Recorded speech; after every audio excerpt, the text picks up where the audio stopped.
pero ademais hoxe poñémolo foco en todo un símbolo da nosa memoria cultural que están deixando esmorecer. Falamos do Museo Galego de Arte Contemporánea Carlos Maside de Sada, declarado en xullo pasado ben de interese cultural. Malia esta declaración, esta xoia deseñada por Seoane Díaz Pardo está totalmente abandonada co risco que iso supón para as pezas que albergan o seu interior. Para facer fronte a este desleixo nace a Comisión O Castro que coordina Iria Friné Rivera. Iria, que tal? Moi boas. Moi boa tarde. Bueno, como e por que nace esta iniciativa, Iria? Que foi o que fixo saltar as alarmas? O que fixo saltar as alarmas foi moi sinxelo. Realmente foi un proceso de anos. De acordo? Cando me refiro de anos, me refiro que dende a morte de Isaac Díaz Pardo, Isaac era realmente quen velaba por ese museo. De feito, me consta que unha das primeiras cousas que ele sempre facía era sair da súa casa e ir a ver o museo. Todos os días, todos os días. Pero unha vez que ele morreu, ese museo esfarelou, e así estivo durante anos, ata que fai 2 anos, por unha cuestión de protección, porque naturalmente a xente non é cega, a xente coñece moi ben o museo, de acordo, sobre todo en Sada, pero naturalmente en toda Galicia, e máis alá incluso. E o caso é que fai 2 anos solicitouse e pediuse que o museo fora declarado ben de interés cultural, porque se queira ou non, un ben de interés cultural ten que estar preservado, ten que estar conservado, e naturalmente eso implica tamén pois que teña, neste caso sendo un museo, unha programación e que se todo un espacio demanda condicións, de acordo? O que sucede é que un ben de interés cultural é un proceso que requiere de informes, que requiere de firmas, en ese sentido de órganos consultativos. En este caso pues foi a Real Academia Galega de Belas Artes, o Consello da Cultura Galega, a Universidade Galega, moita xente máis. E foi un proceso que durou 2 anos. O que aconteceu foi que chegou o xullo do 2025 e isto naturalmente é un proceso que xa de por sí é complexo. Cando chega o momento da caducidade, e o momento da caducidade era o 1 de agosto, naturalmente era mediados de xullo, aquí non acontecía nada, non sucedía nada, e foi entón cando a xente que sabía perfectamente que estaba a levarse a cabo o proceso de declaración BIC, en canto viu que isto non iba para diante, foi cando se convocou por parte da cidadanía, ademais, porque foron asambleas de cidadanía as que solicitaron saber que é o que estaba ocurrindo aquí.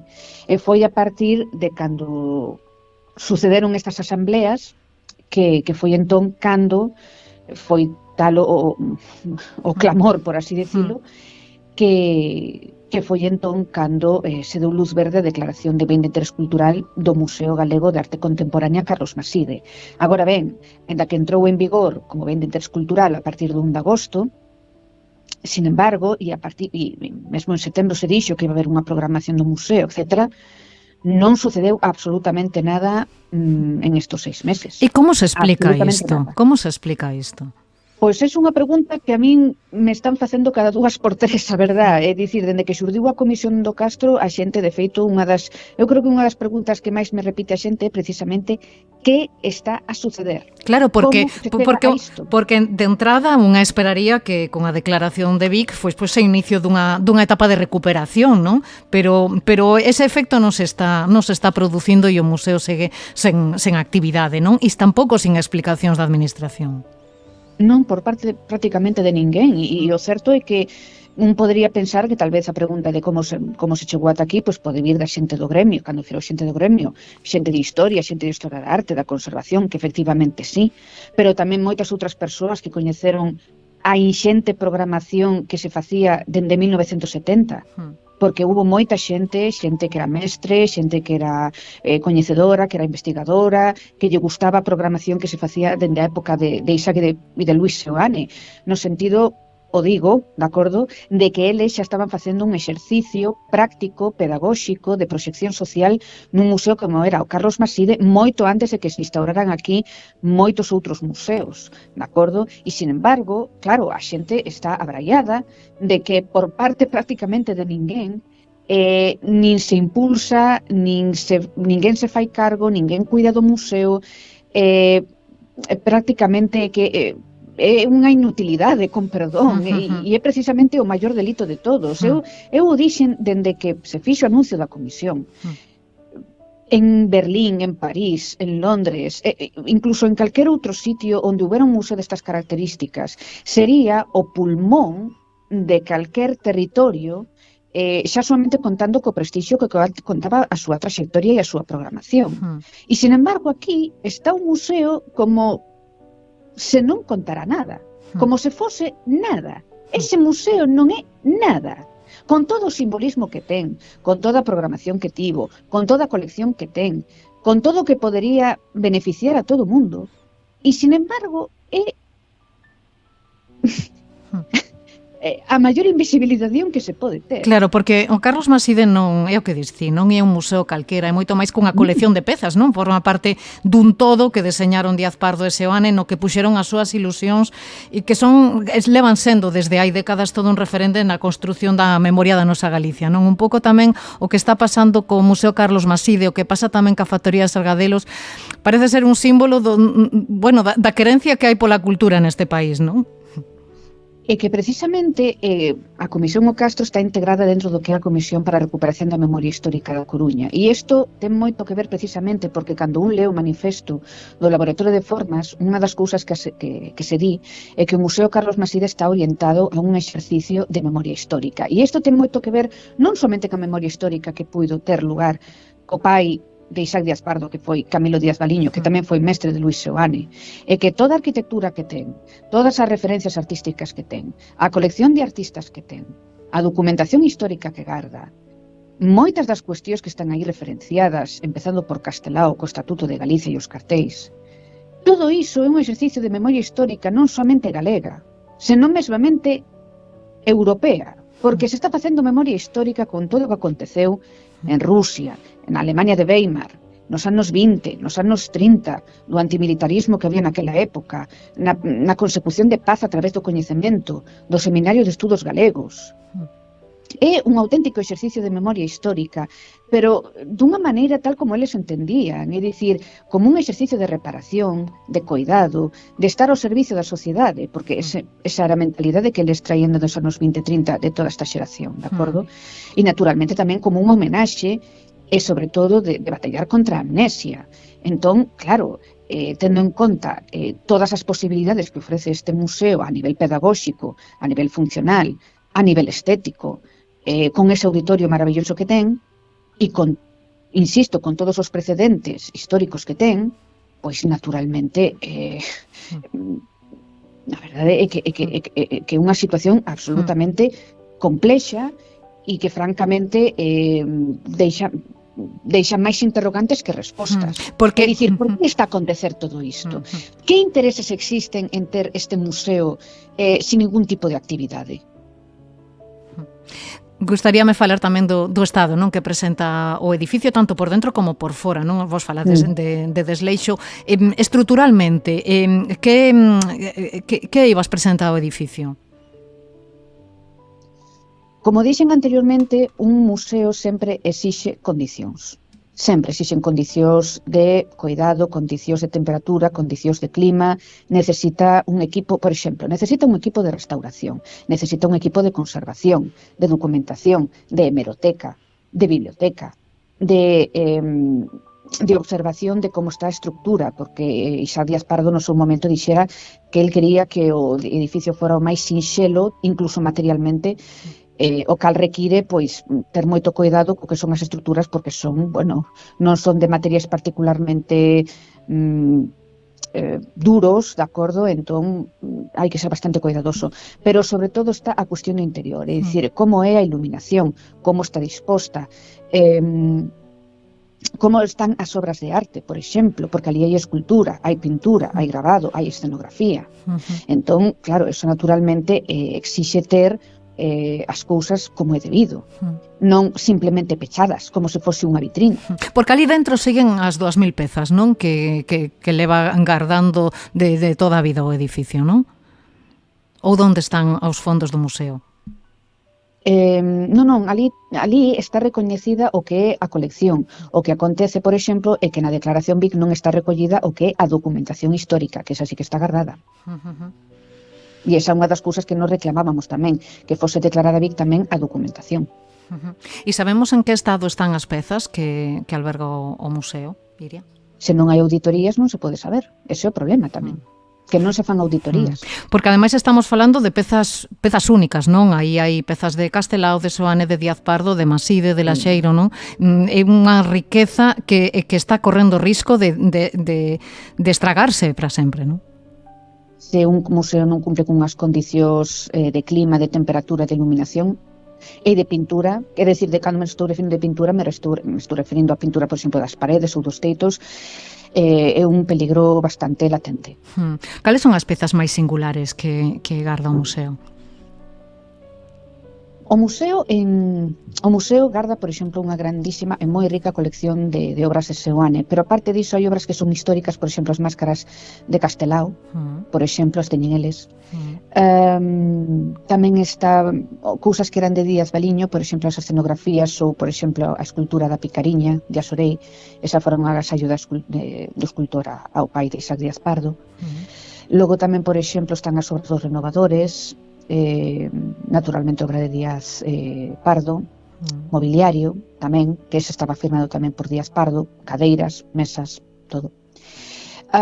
Posiblemente a obra máis singular sexa o que a instalación de fondo que está no auditorio, non porque sexa unha obra de arte como pode ser unha pintura, unha escultura, senón por lo que implica todo o que a elaboración e o deseño, porque aí a verdade é que Díaz Pardo lle fixe un grandísimo homenaxe ás vanguardas rusas.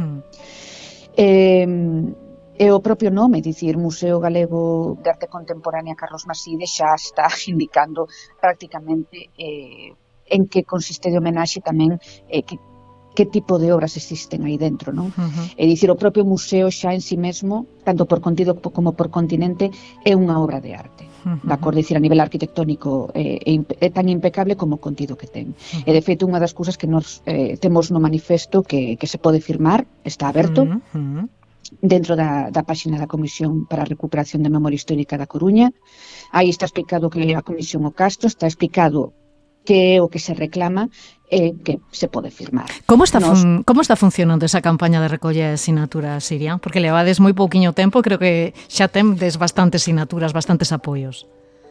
Sí, e a verdade é que estamos, aparte de conmovidos, non somente estamos conmovidos, sino que estamos moi orgullosos porque todas as firmas que están aí presentes é totalmente transversal. Hai asociacións culturais, hai xente dedicada pois ao diseño, ao xornalismo, ao mestrado, persoas que están fora do territorio galego, que están en Argentina, que están en Euskadi, que están en Cataluña, pero que tamén están en Bruselas, que están en Londres, que están en Irlanda, que están en Brasil, por exemplo, que están en Norteamérica.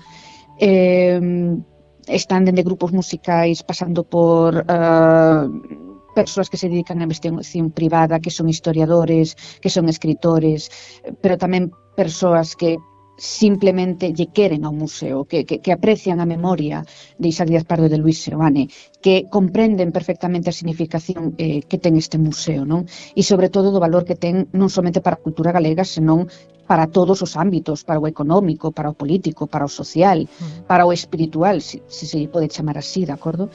E, francamente, a resposta á forza social que tivo dende o primer momento no cal se anunciou a Comisión do Castro foi algo que nos chamou poderosamente a atención e que di moito non somente da concienciación que ten a xente a respecto do museo, senón tamén do patrimonio galego en xeral. Esa famosa caricatura que sempre se di de que aos galegos lles importa un bledo o patrimonio, de que lle está absolutamente igual unha cousa ca outra, que para que se van a molestar en cousas como o Museo Carlos Maside, si total Isaac Díaz Pardo e Luis Seoane xa están mortos, pois que máis dá, non? O sea, por que nos vamos a molestar por ese tipo de historias que a nos ni nos van ni nos ven? Bueno, pois, frente a esa caricatura que supoño que moitos lles prestará, sin embargo, a resposta di totalmente o contrario. A realidade lle leva a contraria á caricatura. E a verdade é que é un motivo de orgullo total e absoluto. Claro que sí. Non sei se tedes deseñado algún calendario de accións, cales son os pasos que pretendedes seguir de agora en diante? Pois precisamente porque temos que ter en conta todas as peticións que nos están chegando e todas as cuestións, nos estamos tratando de leválo todo ca maior organización posible, de acordo? E iso tamén implica naturalmente, pois, naturalmente, se nos solicita unha entrevista, pois se fala, non? Isto forma parte tamén da organización, divulgar a situación do museo, que se pode facer, cales son as súas posibilidades, de acordo? E isto, pois, naturalmente irá acompañado, pois, de mostrar o que é este museo, de quenes foron os seus fundadores, cales son os principios que o sustentan, porque ten uns principios e uns valores que o sustentan, tanto de teoría como de práctica. E isto é un procedimento totalmente orgánico. É dicir, isto é unha responsabilidade dos galegos e das galegas. Este museo é responsabilidade de todos. Esta é unha acción colectiva. E todo mundo, se lle presta, que se mova. Tedes previsto establecer algún tipo de interlocución coa administración ou xa o fixastes? Esa é unha cuestión que ten que vir co tempo. O tempo dirá a esa resposta e a esa pregunta. Bueno, pois se che parece, aproveita para quen queira colaborar con vos, que dille como poden facelo.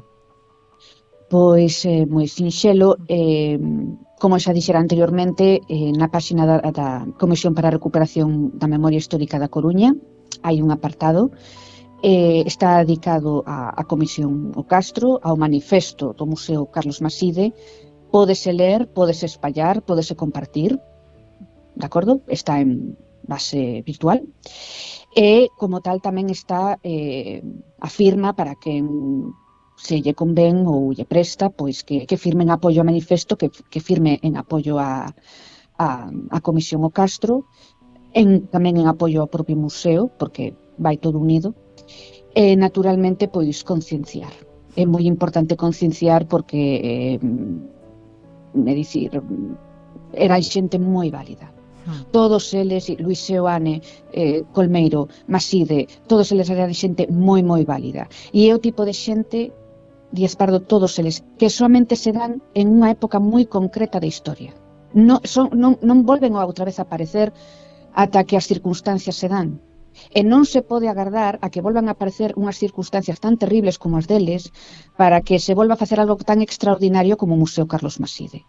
Entón temos dúas opcións: ou ser pasivos e deixar que as cousas vayan como vayan, as circunstancias, ou ben tomar a iniciativa e ser responsables do enormísimo legado que non somente deixou estas persoas en museo, en Edificios O Castro, no Instituto Galego de Información, porque se eles tiveron a forza para aguantar a guerra, a destrucción, o exilio, regresar e construir, nós, tendo en conta os nosos tempos, podemos tamén facelo e podemos dar a batalla polo Carlos Maside. Claro que sí, pois Siria Freina, moitas grazas por acompañarnos, polo labor que estades realizando e moita sorte nesta loita polo legado de todos e de todas, ao fin e ao cabo. Grazas, Siria, un pico.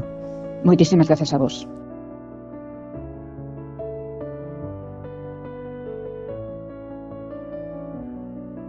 A ferida aberta no 36, un podcast de Nuria López.